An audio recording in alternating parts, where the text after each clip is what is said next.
Bonjour à tous, bienvenue sur Nearmint. Alors vous l'avez vu sur la miniature, dans le titre, on va traiter d'un gros sujet aujourd'hui. Ça fait un moment que je vais en parler, il se passait plein de choses, il y a eu plein de rumeurs. Ça fait quelques mois que voilà, il y a des bruits de couloirs qui sortent. Donc c'est officiel, PSA va ouvrir une antenne en Europe, en Allemagne, à Francfort. Donc ça va avoir un impact colossal sur le monde de la collection, de la gradation, tout ça. Donc je voulais qu'on en parle. Et je suis curieux aussi d'avoir votre avis. Voilà, moi, je vais vous présenter mon avis, qui est ce qu'il est dans le monde de la gradation. Mais je trouvais ça important d'en parler. Ça fait un peu de bruit quand ils l'ont annoncé, mais effectivement, on n'entend plus trop parler. Et il y a vraiment un raz-de-marée qui se profile à l'horizon. Euh, donc, il est temps de poser un petit peu les bases. Donc, déjà, qu'est-ce que PSA? PSA, c'est le leader mondial de la gradation. Donc, pour ceux qui ne connaissent pas, la gradation, c'est le fait d'envoyer ses cartes chez un prestataire qui va nous certifier la carte avec une note. Donc, PSA, aujourd'hui, c'est le leader mondial.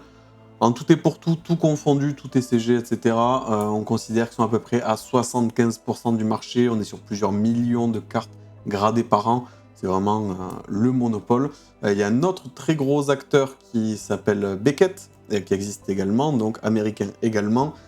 Nouveau séisme, du coup, PSA a racheté la maison mère qui détient Beckett, donc aujourd'hui, PSA détient donc l'entité PSA Grading et Beckett Grading, donc les deux plus gros leaders mondiaux.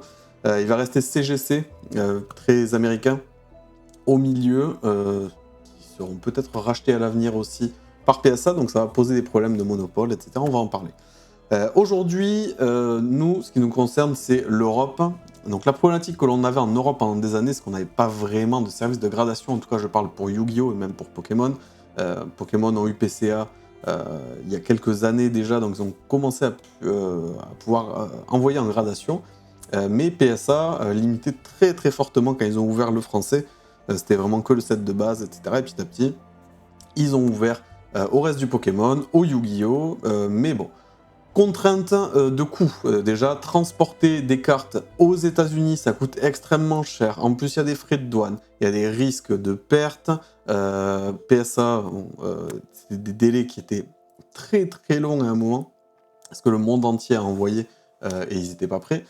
Donc, il y a plein de contraintes, et dans ce cas, au total, il y a un certain nombre d'acteurs locaux qui sont apparus. Typiquement, on a eu Collectora, on a CCC, pour la France, on a plein d'autres, on a des dizaines en Europe, et qui se partagent donc le reste du gâteau. C'est vrai que c'est plus simple en tant qu'Européen d'envoyer chez CCC, Collectora, PCA, n'importe, on s'en fiche, c'est tous pareil.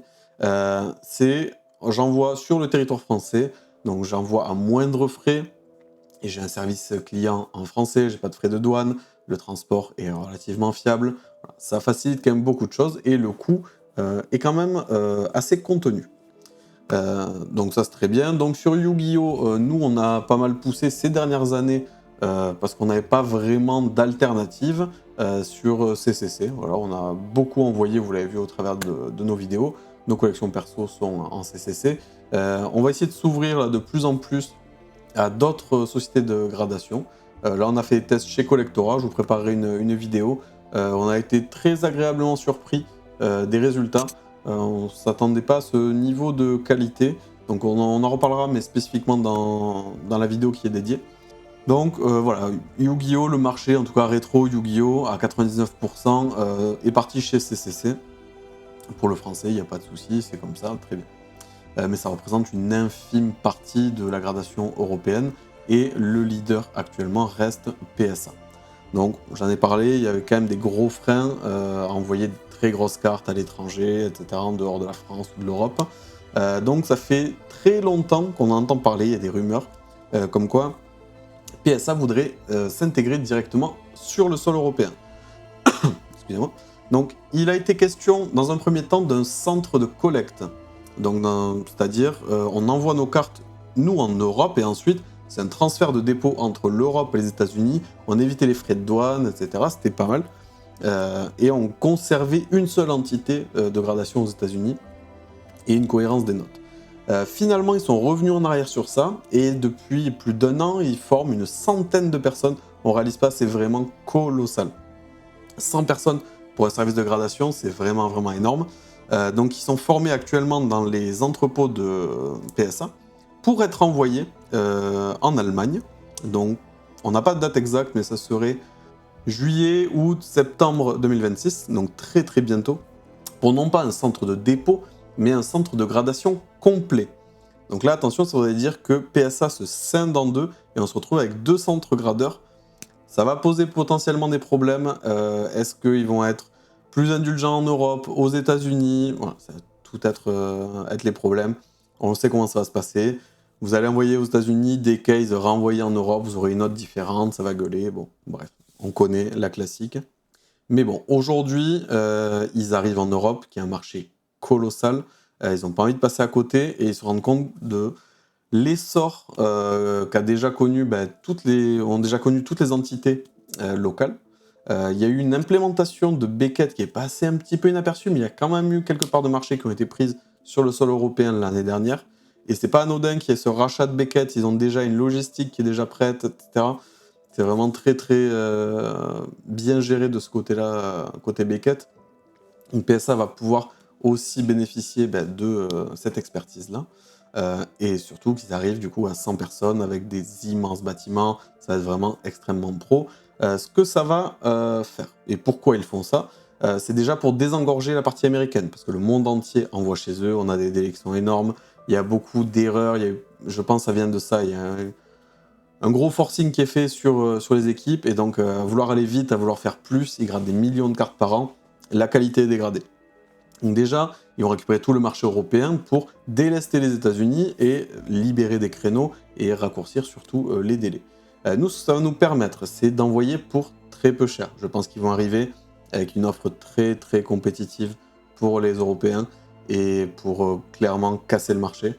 Donc ça va faire beaucoup de mal à toutes les entités locales. Ça, on ne se le cache pas.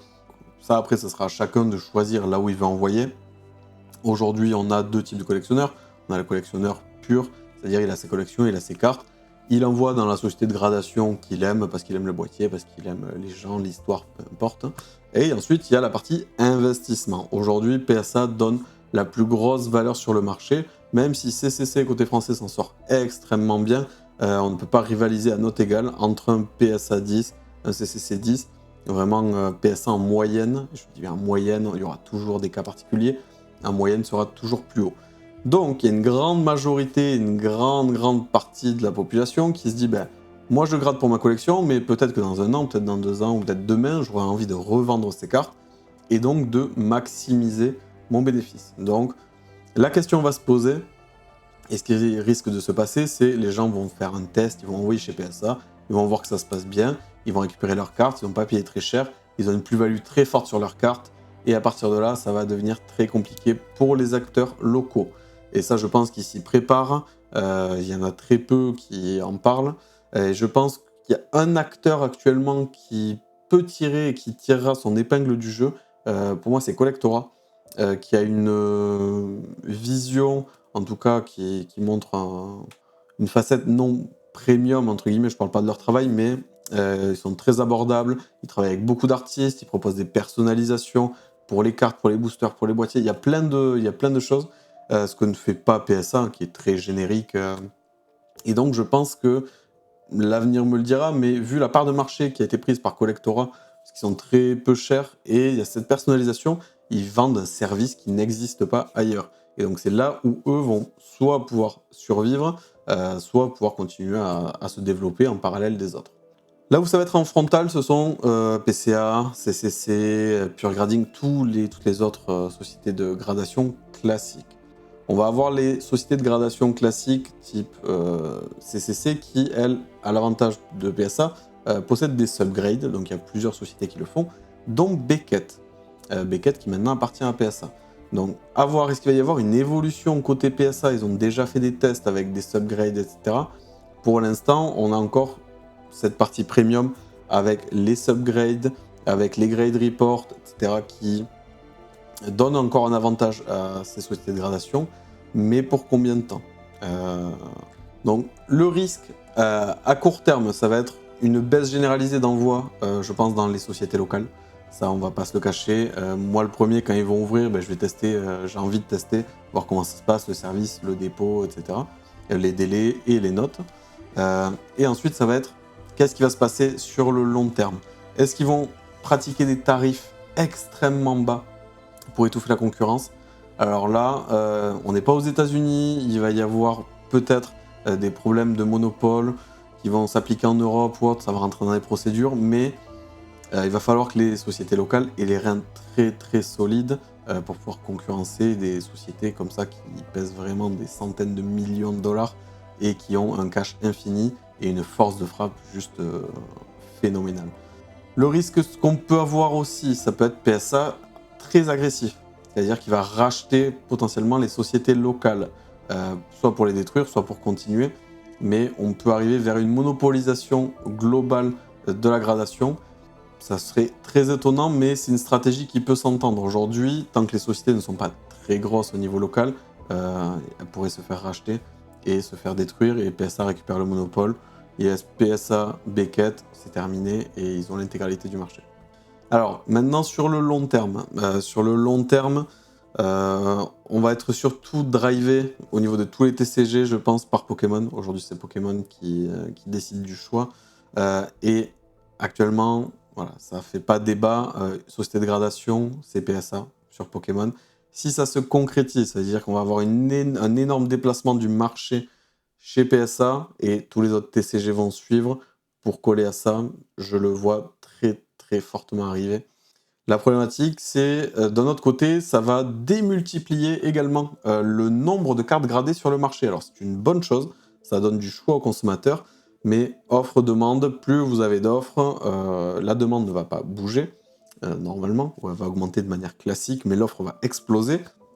Donc potentiellement, les prix sur les cartes PSA vont baisser, ce qui est une bonne chose, mais peut-être pas du point de vue de tout le monde, parce qu'il y a une certaine rareté sur certaines cartes, il faut les envoyer aux États-Unis, attendre des mois, espérer le 10, etc.